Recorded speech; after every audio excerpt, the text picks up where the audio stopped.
Salam saudara yang dikasihi oleh Yahweh, kita bersyukur di minggu kedua ini Bapa di surga masih memberikan kita kuat dan sehat. Kita mendengarkan firman Yahweh, namun sebelum kita berdoa. Bapa dalam surga yang kami sembah dalam nama Yesus HaMasiah, hati kami penuh rasa syukur atas segala berkat-Mu, penyertaan-Mu dalam hidup kami. Kami ada sampai saat ini. Kami mau dengarkan firman-Mu, Roh Kudus surapi kami, agar kami semakin dikuatkan, diteguhkan dalam Engkau. Dalam nama Yesus HaMasiah kami berdoa, haleluya, amin.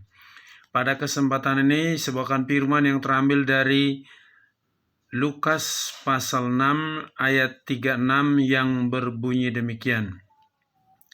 Sebab itu hendaklah kamu bermurah hati sama seperti Bapamu juga bermurah hati. Sekali lagi, sebab itu hendaklah kamu bermurah hati sama seperti Bapamu juga bermurah hati. Kata bermurah hati artinya senang memberi, senang menolong, senang memperhatikan, dan itulah yang Bapa kita Yesus HaMasiah ajarkan bagi kita. Hari ini saya berikan temanya, jangan jadi orang kikir atau pelit. Sekali lagi, jangan jadi orang kikir atau pelit. Sifat manusia bermacam-macam. Ada yang pendiam, ada banyak bicara. Dan ada juga manusia yang senang menolong sesamanya, tapi ada juga tidak mau tahu dengan sesamanya. Nah, hari ini kita belajar ditegaskan jangan menjadi orang yang kikir atau pelit. Tuhan Yesus sudah katakan tadi, hendaklah kamu bermurah hati sama seperti Bapamu juga bermurah hati.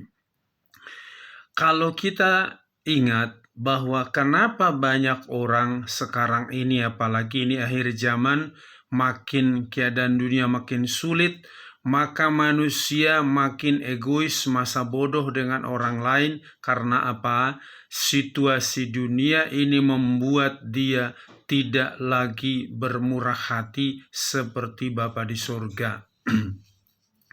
Untuk itu, jika kita hidup dalam Yesus HaMasiah, kita pasti punya hati yang berbeda dengan orang-orang di luar daripada Yesus HaMasiah. Sebab sifat Bapa kita itu karena pemurah hati.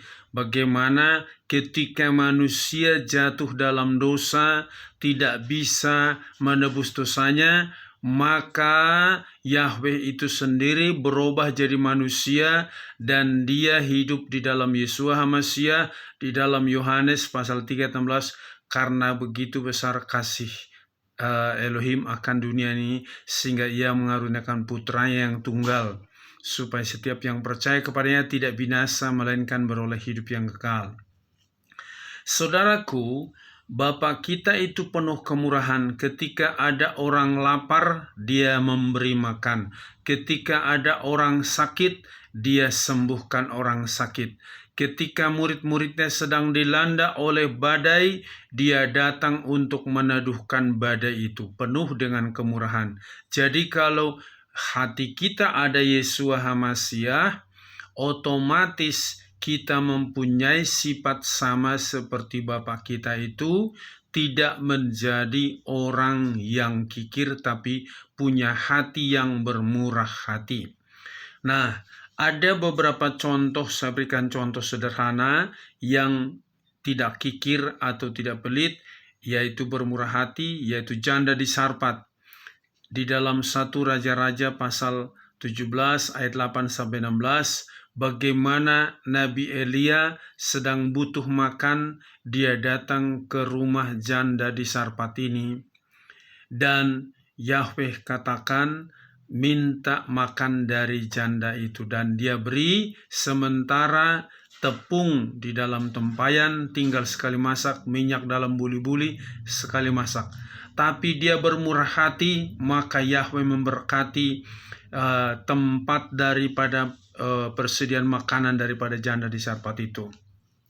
Nah, yang menjadi persoalan, banyak orang berpikir kalau saya semakin menghemat, semakin tidak memberi sama orang lain, dia pikir dia semakin diberkati, justru salah. Apa ruginya kalau kita menjadi orang kikir atau pelit? Yang pertama, orang yang sulit memberi bukan semakin diberkati, tapi semakin miskin. Itu di dalam Amsal pasal 11 ayat 24b, tetapi orang yang benar-benar berhemat malah berkekurangan. Jadi makin sulit engkau memberi, bukan makin diberkati, tapi makin berkekurangan. Yang kedua, apa ruginya kalau jadi orang kikir atau pelit? Orang yang kikir sulit untuk menuai yang banyak. Di dalam 2 Korintus pasal 9 ayat yang ke-6 bagian A, dan ini siapa yang menabur dengan berhemat, ia akan menuainya sedikit pula. Siapa yang menabur dengan berhemat, ia akan menuai sedikit pula. Dan siapa yang menabur dengan penuh berkat atau menabur banyak, ia akan menuai dengan penuh berkat. Jadi kita perhatikan di sini bahwa kalau kita sulit memberi atau tidak mau tahu dengan keadaan orang lain, bukan makin diberkati, tapi makin sulit menerima berkat. Yang berikutnya, apa ruginya kalau menjadi orang kikir? Orang yang kikir itu sulit atau yang sulit mengampuni orang, ia juga tidak diampuni oleh Bapa di surga. Jadi pemberian itu bisa berupa materi, bisa berupa tenaga, pikiran, kecerdasan kita, bisa juga memberi pertolongan kepada orang lain di saat dia susah. Apa saja yang orang lain butuhkan kita bisa memberi, karena pemberian itu bukan hanya berupa uang atau materi atau pakaian, tetapi banyak hal yang bisa kita beri sama orang lain. Jadi kalau kita juga sulit untuk memberi pengampunan kepada orang lain, maka Bapa di surga juga tidak akan mengampuni. Dalam Matius pasal 6 ayat 15 yang berbunyi demikian, namun jika kepada manusia kamu tidak bisa mengampunkan kesalahan-kesalahan mereka, Bapamu pun tidak akan mengampunkan kesalahan-kesalahanmu. Mengampuni itu adalah memberi. Sekarang ini banyak orang sulit untuk memberi pengampunan kepada orang lain. Senang diampuni, tapi nggak mau mengampuni orang. Itu adalah karakter daripada si iblis. Jadi jangan terintimidasi, terikat dengan roh-roh jahat yang sulit engkau untuk memberi pengampunan kepada orang lain. Kalau engkau sulit memberi pengampunan kepada orang lain, maka Bapa di surga juga tidak akan mengampunimu. Jadi belajar jangan menjadi orang pelit, jangan menjadi orang kikir untuk mengampuni orang. Yang berikutnya, orang yang kikir atau yang tidak mau tahu dengan keadaan orang lain, itu pasti masuk neraka.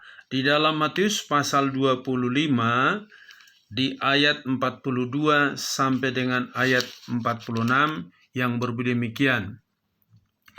Sebab aku lapar dan kamu tidak memberi makan kepadaku, aku haus dan kamu tidak memberi aku minum. Aku seorang asing dan kamu tidak menyambutku, telanjang dan kamu tidak memakaikan aku pakaian, sakit dan di dalam penjara dan kamu tidak mengunjungi aku.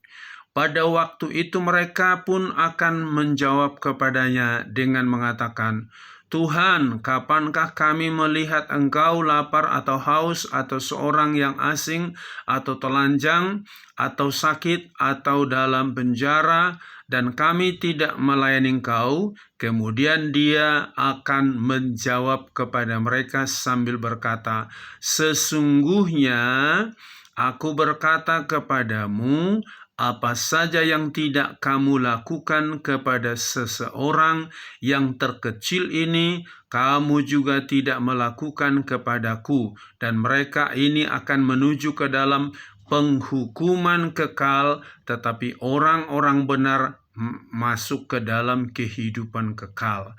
Jadi lihat di sini, orang yang kikir pelit pasti masuk neraka. Jadi tunggu tanggal mainnya. Jangan engkau diberikan kesempatan untuk menolong orang lain, tidak mau tahu dengan keadaan orang lain. Engkau pasti masuk neraka karena orang kikir tidak bisa masuk surga. Pasti tempatnya di neraka.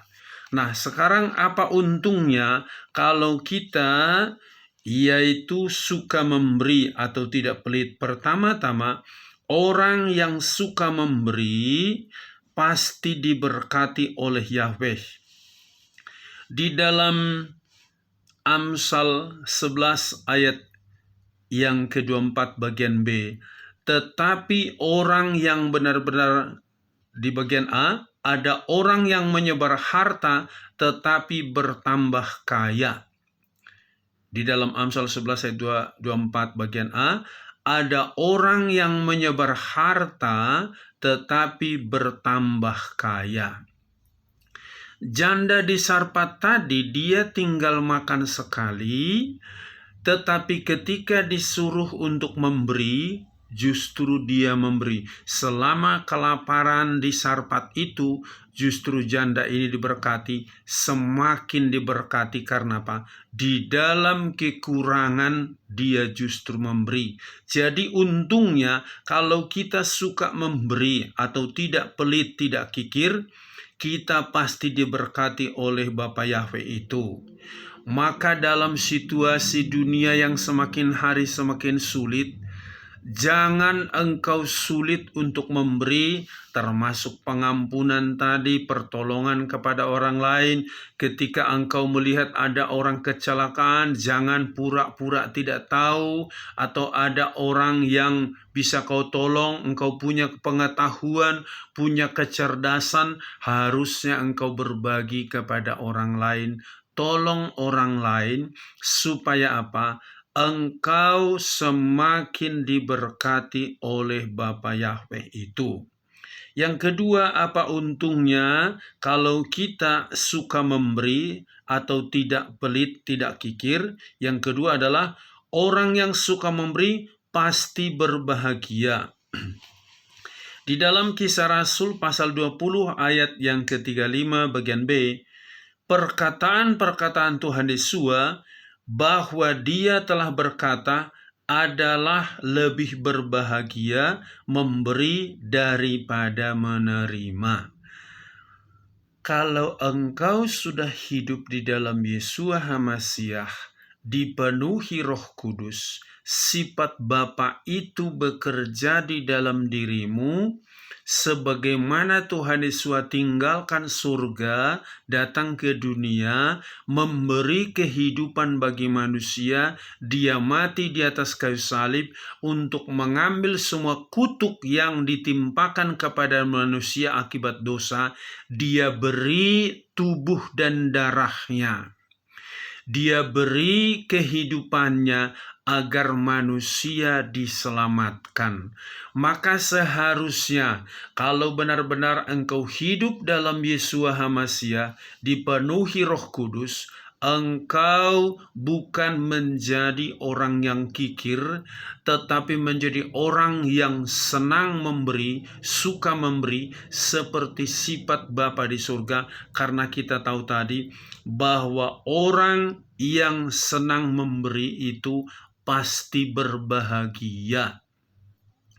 Orang pelit, orang kikir nggak mungkin bisa berbahagia. Pasti hatinya kecut, hatinya takut, hatinya cemas, dan itu adalah pekerjaan si iblis. Berikutnya, apa untungnya kalau kita suka memberi atau tidak pelit? Yaitu orang yang suka memberi pasti menuai berkat yang banyak. Di dalam 2 Korintus pasal 9 ayat yang ke-6 tadi, bahwa siapa yang menabur dengan penuh berkat atau menabur banyak, ia akan menuai dengan penuh berkat. Semakin banyak kita menabur, semakin banyak kita menuai. Saya ambil contoh ya sederhana. Kalau saudara ingin menuai padi 1 ton, nggak mungkin menanam padi hanya 1 petak kecil. Karena apa? 1 petak kecil itu sawah nggak mungkin menghasilkan padi 1 ton. Jadi kalau engkau ingin menuai padi yang banyak, menaburlah di sawah yang luas sehingga juga pasti menuai padi yang banyak. Dalam hidup kita sehari-hari, ada banyak yang Yahweh berkati dalam hidup kita. Tenaga, pikiran, kecerdasan, baik juga keselamatan. Kita sudah ditebus dengan darah Yesus HaMasiah. Maka seharusnya kita juga memberi kepada orang lain. Karena ingat tadi, orang yang senang memberi, dia pasti menuai yang berkelimpahan. Kalau akhir-akhir ini engkau takut memberi sama orang lain tenagamu, pikiranmu, atau mungkin materi atau uang, mungkin engkau hanya uang tinggal sedikit, bagaimana aku bisa menolong orang lain, kebutuhanku masih banyak. Firman Yahweh katakan, kesusahan sehari cukup untuk sehari. Jangan takut apa yang kau makan, minum, dan pakai, Bapamu di surga menyediakan. Jadi tolong jangan terintimidasi, terikat dengan roh-roh jahat yang selalu takut memberi, yang selalu takut nanti kalau saya beri saya jatuh miskin. Itu adalah pekerjaan si iblis. Firman Yahweh katakan tadi, semakin kita banyak memberi, justru semakin diberkati. Dia semakin berkelimpahan dalam hidup kita. Untung berikutnya kalau kita senang memberi, orang yang suka memberi atau memberi pengampunan, maka Bapa di sorga juga akan memberikan pengampunan kepadanya. Kita tahu di dalam Matius pasal yang ke-6 ayat 14, bahwa orang yang mengampuni sesamanya pasti diampuni oleh Bapa di surga juga. Di dalam Matius pasal yang ke-6 ayat 14. Sebab jika kepada manusia kamu mengampunkan kesalahan-kesalahan mereka, Bapa surgawi pun akan mengampuni kepadamu. Jadi jangan anggap mengampuni itu bukan memberi. Mengampuni itu adalah memberi. Saya sering katakan begini, banyak orang kalau ditanya ayat firman Yahweh, dia lupa. Tapi kalau ditanya kesalahan orang kepadanya, kesalahan orang puluhan tahun lalu masih diingat. Tapi ayat firman Yahweh lupa. Ini pekerjaan iblis. Maka engkau harus belajar mengampuni orang, supaya engkau diampuni. Karena mengampuni itu pemberian. Petrus pernah bertanya kepada Tuhan Yesus, berapa kali kami harus mengampuni orang lain kalau bersalah? 7 kalikah? Tuhan Yesus jawab, bukan 7 kali, tetapi 70 kali 7. Itu dikatakan di dalam Matius pasal 18.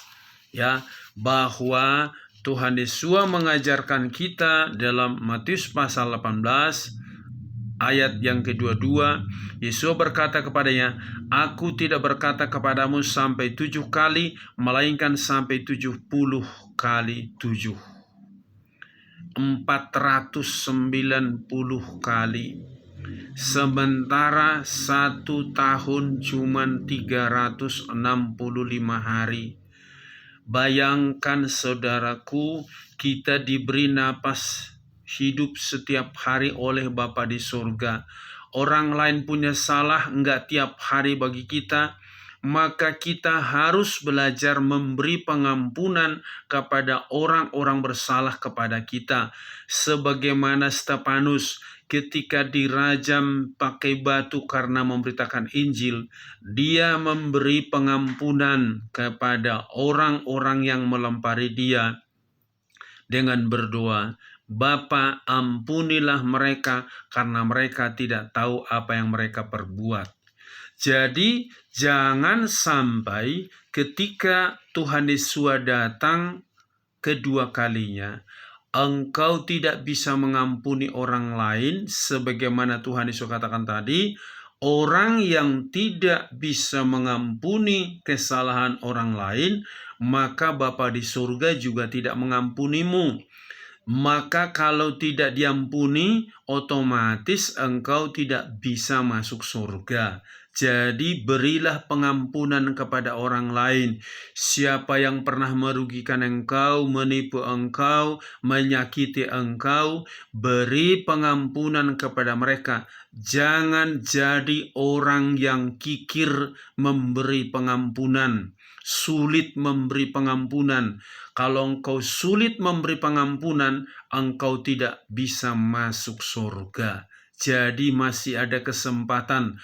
Kalau sampai hari ini kita masih diberikan hidup, berarti Bapa di surga, Dia rindu kalau kita belajar memberi pengampunan kepada orang lain. Ketika kita mengampuni orang lain, maka Bapa di surga juga akan mengampuni kita dan pasti diberi masuk surga. Berikutnya, apa untungnya kalau kita suka memberi atau tidak pelit? Kita yang suka memberi dijamin pasti masuk surga. Di dalam Matius pasal yang ke-25 tadi dikatakan di ayat yang ke-34 sampai dengan 36 yang berbeda demikian. Kemudian raja itu akan berkata kepada mereka yang di sebelah kanannya, "Mari, hai kamu yang diberkati Bapakku, warisilah kerajaan yang telah disediakan untukmu sejak permulaan dunia. Sebab aku lapar dan kamu memberi makan kepadaku. Aku haus dan kamu memberiku minum. Aku seorang asing dan kamu menyambut aku, telanjang dan kamu memakaikan aku pakaian. Aku sakit dan kamu melawatku. Aku dalam penjara, kamu berkunjung kepadaku." Dan ayat 40, dan seraya menanggapi raja itu akan berkata kepada mereka, "Sesungguhnya Aku berkata kepadamu, apa saja yang telah kamu lakukan kepada seorang yang kecil dari saudara-saudaraku, ini kamu telah melakukan kepadaku." Jadi kita tahu bahwa orang yang senang memberi, yang suka memberi, menolong sesamanya, apapun kesulitan orang lain, dikatakan tadi bahwa dijamin pasti masuk surga. Hari-hari ini dengan keadaan dunia yang semakin sulit, dengan keadaan dunia semakin banyak masalah, kasih orang semakin dingin, maka jika kita hidup di dalam Yesus HaMasiah, belajarlah engkau senang memberi, jangan menjadi orang kikir, jangan menjadi orang pelit. Kalau masih ada tenaga di dalam dirimu bisa nolong orang lain, tolong dia. Kalau engkau punya kecerdasan, bagilah kecerdasanmu kepada orang lain. Kalau engkau punya 2 helai baju, ada orang tidak punya baju, berilah kepada mereka. Karena apa? Karena itu menunjukkan engkau pribadi yang sudah hidup di dalam Yesus HaMasiah, sudah hidup di dalam Roh Kudus, maka dijamin pasti masuk surga. Jadi jangan sampai terlambat untuk memberi, sebab kedatangan Tuhan Yesus sudah semakin dekat, maka siapkan dirimu melakukan sesuai dengan perintah Tuhan Yesus, sebagaimana dikatakan tadi. Sebab itu hendaklah kamu bermurah hati sama seperti Bapamu juga bermurah hati. Biar melalui firman ini, jika engkau memberikan pengampunan kepada orang lain, maka tubuhmu pasti sehat. Jika engkau memberikan juga pengampunan kepada orang lain, pasti engkau diberkati oleh Bapa di surga. Hatimu ada damai sejahtera. Biar melalui firman ini, kita semakin dekat kepada Bapa di surga, melakukan kehendak Dia. Amin. Sampai di sini firman Yahweh, kita berdoa. Bapa di surga, terima kasih, kami bersyukur atas firman-Mu yang sudah kami dengarkan. Biarlah kami belajar seperti sifat Bapa kami di surga yang selalu memberi peduli kepada orang-orang yang sedang mengalami kesulitan. Karena Engkau sudah menebus kami dan kami sudah diberikan jaminan hidup kekal, maka kami juga belajar mengikuti teladan Bapa kami, sifat Bapa kami. Berkati Bapak-bapak, ibu-ibu, pemuda, remaja, anak-anak, supaya sifat Bapa itu yang selalu memberi, tidak kikir, tidak pelit, itulah yang bekerja dalam diri kami. Berkati bangsa dan negara kami, berkati juga seluruh hamba-hambamu supaya tetap dipersatukan, gerejamu persatukan semua. Di dalam nama Tuhan Yesus HaMashiach kami berdoa, haleluya, amin. Salam, Yahweh berkati.